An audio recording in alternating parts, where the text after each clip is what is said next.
നിങ്ങൾ വെറുതെ ഒരു അപകടത്തിൽപ്പെടുകയാണെങ്കിൽ ഓക്കെ, അത് നിങ്ങളെ ഇഷ്ടം, നിങ്ങളെ സ്വാതന്ത്ര്യം, നിങ്ങളെ ചോയ്സ് എന്ന് വെക്കുക. നിങ്ങൾ മറ്റുള്ളവരെ കൂടി അപകടത്തിൽ പെടുത്തല്ലേ ചെയ്യണത്. അതുകൊണ്ടല്ലേ നമ്മളത് സൂചിപ്പിച്ചത്. അപ്പോൾ ഇവർ കുറച്ച് ആവശ്യമായിട്ട് എന്നോട് സംസാരിച്ചു, ഒരു തല്ലാനൊക്കെ വന്ന പോലെ തോന്നി. അപ്പോൾ ഞാൻ അതിനൊന്നും നിന്നില്ല. ഗതാഗത മന്ത്രി CP ജോൺ അദ്ദേഹം എടുത്തു വെക്കുന്ന ഒരു പ്രൊപ്പോസലുണ്ട്. വിദ്യാഭ്യാസ വകുപ്പുമായി ബന്ധപ്പെട്ട അവരുടെ കൂടിയാലോചനകൾക്ക് ശേഷം ആ ഒരു പ്രൊപ്പോസൽ കേരളത്തിൽ നടപ്പിലാക്കും എന്ന ഒരു സന്തോഷകരമായ ഒരു കാര്യം അദ്ദേഹം നിയമസഭയിൽ പങ്കുവെക്കുന്നുണ്ട്. അതെന്താണെന്ന് ചോദിച്ചാൽ അദ്ദേഹം പറയുന്നത് 18 വയസ്സാകുമല്ലോ ഈ +2 പഠിക്കുന്ന കുട്ടികൾ.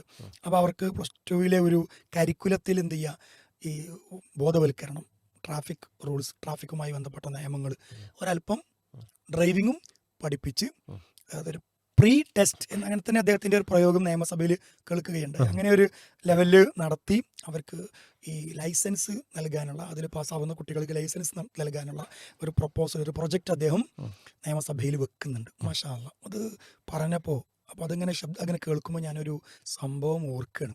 18 വയസ്സാണല്ലോ ഈ ലൈസൻസിനുള്ള യോഗ്യത, ആ സമയം. ഈ അടുത്ത ദിവസം വീട്ടിൽ നിന്ന് സ്കൂളിലേക്കുള്ള യാത്രക്കിടക്ക് ഞാൻ 2 വീലറുമാണ് പോകുന്നത്. മഴയുണ്ട്, മഴ പെയ്യുന്നുണ്ട്. അതോടൊപ്പം കരിങ്കല്ലത്താണി എന്ന ടൗൺ ടച്ച് ചെയ്തിട്ട് പോകണം എനിക്ക് അവിടെ എത്തണമെങ്കിൽ. ഏതായിരുന്നാലും കരിങ്കല്ലത്താണി എന്ന് പറഞ്ഞാൽ കുറച്ചധികം തിരക്കുള്ളൊരു ടൗണാണ്. പ്രത്യേകിച്ച് കോഴിക്കോട് പാലക്കാട് ഹൈവേ പെരിന്തൽമണ്ണയിലേക്ക് പ്രവേശിക്കുന്ന ഒരു കവാടം കൂടിയാണ് കരിങ്കല്ലത്താണി. 4 ഭാഗത്തേക്കും റോഡുകൾ ഉള്ള ഒരു നല്ല പ്രയാസമുള്ള ഒരു ടൗൺ തന്നെയാണ്. അപ്പോൾ നമ്മൾ അവിടേക്ക് എത്തുമ്പോൾ കുറച്ച് സ്ലോ ചെയ്ത് ശ്രദ്ധിച്ചു. അവിടെ 2 പോക്കറ്റ് റോഡുകൾ വന്ന് ചാടുന്നു ഹൈവേയിലേക്ക്. 2 ഭാഗത്തുനിന്ന് പോക്കറ്റ് റോഡല്ല, 4 പ്രധാനപ്പെട്ട റോഡുകൾ തന്നെയാണ് ചേരുന്നത്. ഹൈവേ 2 ഹൈവേ ആണെങ്കിലും മറ്റേത് 2 പ്രധാനപ്പെട്ട റോഡ് തന്നെയാണ്. ഒരുപാട് വാഹനങ്ങൾ ഉണ്ട്, നിരത്തുകളിൽ വാഹനങ്ങൾ ഇപ്പോൾ കൂടിയിരിക്കുന്ന സമയമാണ്. ഞാൻ ഓർത്തെടുക്കുന്നത് എന്താണെന്ന് ചോദിച്ചാൽ കരിങ്കല്ലത്താൻ ടൗണിലേക്ക് എത്തുന്നതിനിടക്ക് എൻ്റെ തൊട്ട് മുമ്പിൽ ഒരു സ്കൂട്ടറിന്മേൽ ഞാൻ നോക്കുമ്പോൾ പുറകിൽ എനിക്ക് കാണാൻ കഴിയുന്നത് ഒരു വൃദ്ധനായ ഒരാൾ, ഒരു 70 വയസ്സ് പ്രായം തോന്നിക്കും. അദ്ദേഹം ആണ് ഡ്രൈവ് ചെയ്യുന്നതെന്നാണ് ഞാൻ കരുതുന്നത്. പക്ഷേ അദ്ദേഹത്തിന് അടുത്തേക്ക് എത്തുമ്പോഴാണ് ഡ്രൈവ് ചെയ്യുന്നത് അയാളല്ല, അയാളുടെ പേരക്കുട്ടിയോ ചിലപ്പോൾ പേരക്കുട്ടിയുടെ മകനോ ഒക്കെ ആയിരിക്കും. അത്ര പ്രായമുണ്ട് അദ്ദേഹത്തിന്. ചെറിയ കുട്ടി, ഒരു 5ാം ക്ലാസ്സിലോ 6ാം ക്ലാസ്സിലോ ഒക്കെ പഠിക്കുന്ന അത്രേ ഉണ്ടാവുള്ളൂ. ഏതായിരുന്നാലും ലൈസൻസ് കിട്ടാനുള്ള പ്രായം ആയിട്ടില്ല. നമ്മൾ സ്വാഭാവികമായിട്ട് ഇത് കാണുന്നതാണ്. നിയമം ശക്തമാണ്, അതിനെതിരെ ശക്തമായ നടപടികളൊക്കെ MPD മറ്റൊക്കെ എടുക്കുന്നുണ്ട്. അപ്പോൾ ഞാൻ അവിടെ ഒന്ന് സ്ലോ ആക്കിയിട്ട് അദ്ദേഹത്തോട് പറഞ്ഞു, ടൗണിലേക്കാണ് നിങ്ങൾ പോകുന്നത്, മഴയുണ്ട്, ആ കുട്ടിയുടെ കയ്യിൽ നിന്ന് നിങ്ങളത് വാങ്ങിയിട്ട് നിങ്ങൾ ഓടിക്കും. അദ്ദേഹത്തിന് തന്നെ ചിലപ്പോൾ അത് കൈകാര്യം ചെയ്യാൻ കഴിഞ്ഞോളണമെന്നില്ല, കാരണം അദ്ദേഹം അത്രയും അവശനാണ്, പ്രായമുള്ള ആളാണ്. പിന്നെ ഇപ്പോൾ ആ കുട്ടിയെ അത് ഏൽപ്പിച്ചപ്പോൾ അപ്പോൾ അദ്ദേഹം എന്നോട് കാർക്കശ്യത്തോടെ സംസാരിച്ചു. അത് നിങ്ങൾക്ക് എന്താണ് എന്ന് ചോദിച്ചു. അപ്പോൾ എനിക്കത് വല്ലാതെ വേദന ഉണ്ടാക്കി. അപ്പോൾ ഞാൻ അദ്ദേഹത്തോട് പറഞ്ഞു, ഇതിലിപ്പോൾ നിങ്ങൾ മാത്രമല്ലല്ലോ അപകടത്തിൽപ്പെടുക, നിങ്ങൾ വെറുതെ ഒരു അപകടത്തിൽപ്പെടുകയാണെങ്കിൽ ഓക്കെ, അത് നിങ്ങളെ ഇഷ്ടം, നിങ്ങളെ സ്വാതന്ത്ര്യം, നിങ്ങളെ ചോയ്സ് എന്ന് വെക്കുക. നിങ്ങൾ മറ്റുള്ളവരെ കൂടി അപകടത്തിൽ പെടുത്തല്ലേ ചെയ്യണത്. അതുകൊണ്ടല്ലേ നമ്മളത് സൂചിപ്പിച്ചത്. അപ്പോൾ ഇവർ കുറച്ച് ആവശ്യമായിട്ട് എന്നോട് സംസാരിച്ചു, ഒരു തല്ലാനൊക്കെ വന്ന പോലെ തോന്നി. അപ്പോൾ ഞാൻ അതിനൊന്നും നിന്നില്ല. നമ്മളവിടെ തല്ലി ജയിക്കേണ്ട ഒരു മേഖല ഒന്നുമില്ലത്. അപ്പോൾ നമ്മളത് അവിടെ അദ്ദേഹത്തോട് ശരി എന്നാൽ എന്ന് പറഞ്ഞ് ഞാൻ പോയി. എനിക്കത് വല്ലാതെ പ്രയാസം ഉണ്ടാക്കി. പക്ഷെ ആ കുട്ടിയുടെ നിലപാട് ഞാൻ അവിടെ ഓർത്തു. ഞാനത് പറയുമ്പോൾ അവൻ മെല്ലെ ഇറങ്ങുന്നുണ്ട് വണ്ടിയിൽ നിന്ന്. എന്നിട്ട് ഇറങ്ങി ആ പ്രായമുള്ള ആൾ പറയുന്നതിന് മുമ്പ് തന്നെ അവൻ എന്ത് ചെയ്തു, പുറകിൽ വന്നിരുന്നു. ഇതൊരു ഇഷ്യൂ ആവണ്ട, ഒരു പ്രശ്നമാവണ്ട, 4 ആൾ കണ്ടിട്ട് എന്തായാലും പ്രശ്നമാവും എന്നറിയാം.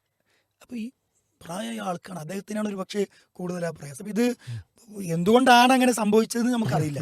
ചിലപ്പോൾ ഈ അദ്ദേഹത്തെക്കാൾ നല്ല അടിപൊളിയായിട്ട് വണ്ടി ഓടിക്കുക കുട്ടി, ഡ്രൈവ് ചെയ്യും, സ്വാഭാവികമാണ്.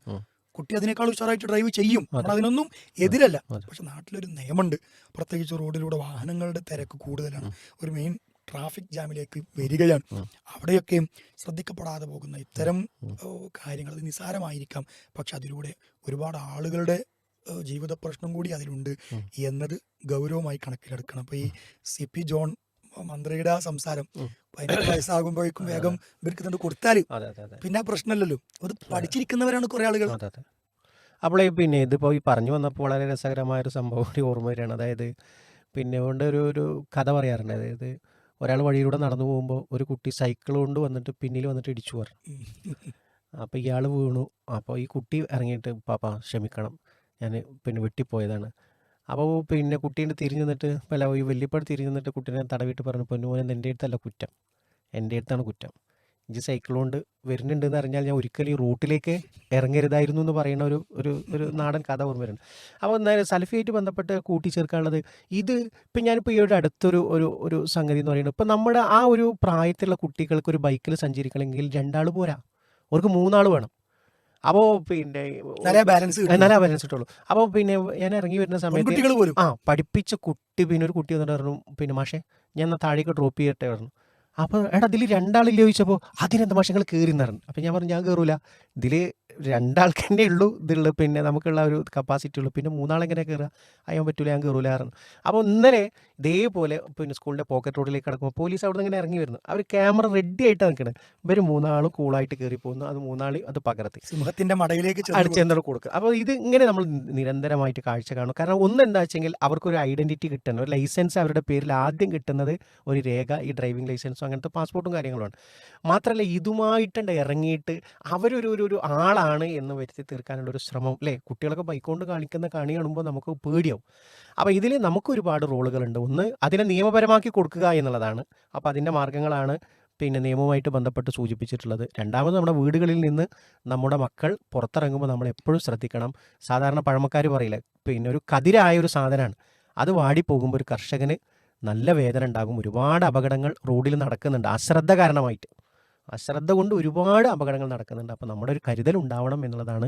കേരളത്തിലെ നിയമസഭയുടെ പ്രപ്പോസലുകളും പ്രൊജക്ടുകളും നടപ്പിലാവട്ടെ, കേരളം ഒന്നുകൂടി പ്രബുദ്ധമാവട്ടെ. അതെ അതെ പക്ഷേ നിയമങ്ങൾ പാലിക്കപ്പെടാനുള്ളതാണ് എന്നതുകൂടി ഓർക്കണം എന്ന ഒരു അനുഭവമാണ് ഈ സെഷനിൽ അതെ പീസ് റേഡിയോക്ക് സമർപ്പിക്കാനുള്ളത്. മാഷാ അല്ലാ.